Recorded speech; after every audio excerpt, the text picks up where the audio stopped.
today we've got some prime examples of what makes for the coldest walkouts in NFL history.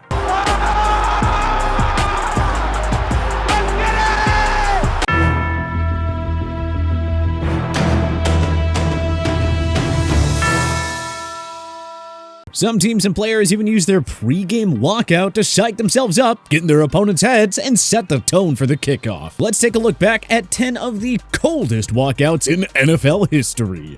First up, let's kick things off with one of the most exciting young players in the game today, Minnesota Vikings superstar wide receiver Justin Jefferson. The LSU product has had just about as impressive of a start that a wide receiver can have. Back-to-back 1,400-plus receiving yard seasons and 2 Pro Bowl selections, and now he looks poised to potentially take it to a whole nother stratosphere this year. And as it turns out, Jefferson is not only electric on the field, but he also has an eye for theatrics, as evidenced by this phenomenal walkout he pulled off ahead of a September matchup with the Seattle Seahawks in 2021. After a slow creeping walk through the smoke-filled tunnel, Jefferson got down into what can really only be described as a prowling-like position for 5 or so yards, and then he put that same speed that he's used to torture opposing defenses on display, breaking into a full-on sprint. The build-up, the execution, the entire production was absolutely epic, as was his performance that day, as JJ went off for 9 receptions, 118 receiving yards, and a tutter.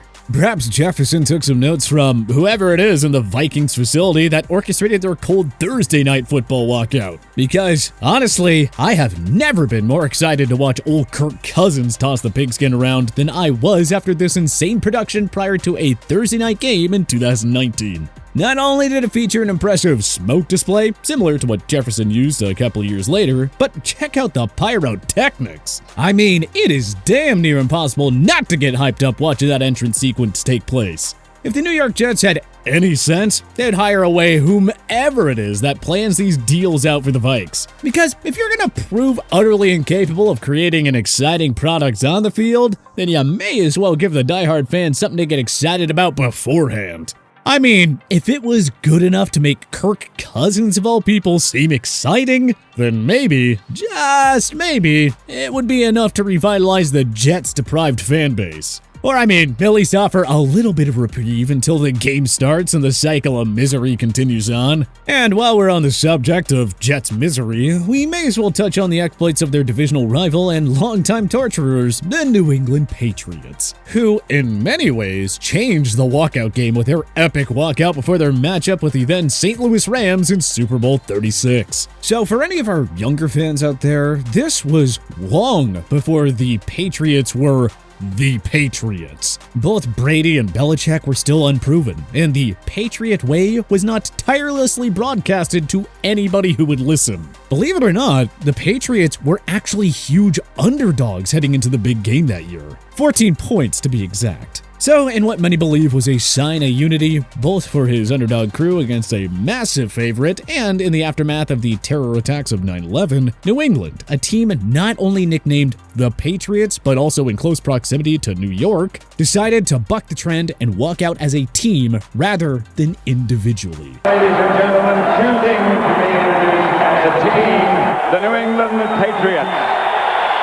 A pretty big deal was made of this moment. Having your name called at the Super Bowl was widely considered to be a significant milestone for a player. But the scrappy Patriots, which even post-Brady sounds really weird to say, marched out as a team, and man, did they look hyped up to do so. And to many, it was that buy-in they showed that led them to what many believe to be an unthinkable 20-17 victory over the Rams. Pretty epic, not only to pull off the biggest upset in Super Bowl history, but to do so in such a team-first way. The team's owner, Bob Kraft, summed it up perfectly in his post-game comments when he said, "We are all Patriots, and tonight, the Patriots are world champions." Now, this isn't the only cold walkout that Brady has been involved in, and Pats fans, hope you enjoyed your moment in the sun there, but you might want to look away now. Because while it may have been painful, there is no denying how phenomenal Brady's entrance ahead of his return to Gillette was. For starters, the whole ordeal began with a powerful tribute video.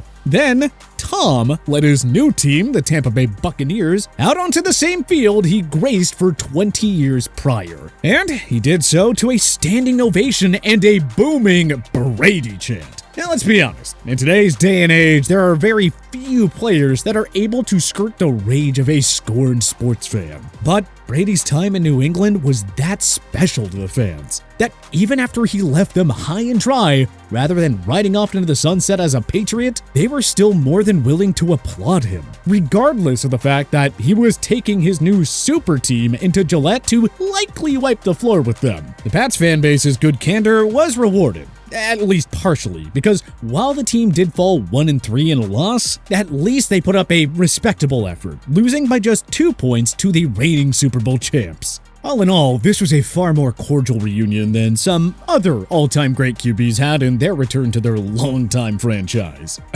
I'm looking at you, Mr. Favre. Now granted, Brett left Green Bay under much different circumstances than Tom left New England. And ultimately, he got his wish of landing with the Packers' hated division rival, the Minnesota Vikings. But let's just say there are a few more boos mixed in during the Packers' prodigal son's walkout than there were for Brady.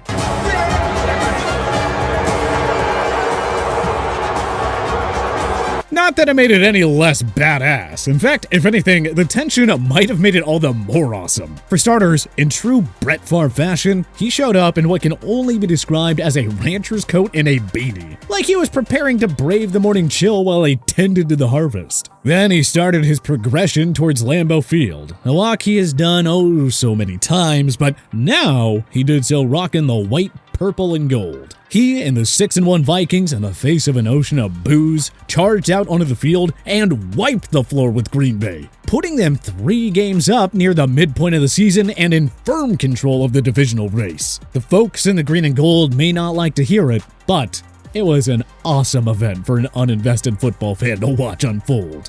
Maybe if Brett didn't have the audacity to leave his longtime team in the way he did, then his epic walkout for one of his last games at Lambeau could have led to an equally awesome response from the fans. Like the thunderous applause that the controversial Hall of Fame linebacker Ray Lewis got after his explosive entrance ahead of his last home game. So throughout his career, Ray was never really one to be shy when it came to theatrics. But with this one, he really pushed the limits. I'm not sure what my favorite part was. The primal yell as he emerged from the smoke-filled tunnel, his erratic dance moves, the Madden-esque strides he took to close out his celebration. There are a few very deserving options, but in thinking about it, none more so than the ridiculous stunt he pulled, ripping chunks of grass out of the end zone and rubbing down his chest like a madman. Yeah, nothing quite encapsulates who Lewis was as a player the way that does. And of course, because it was Ray Lewis in Baltimore, the fans went absolutely crazy.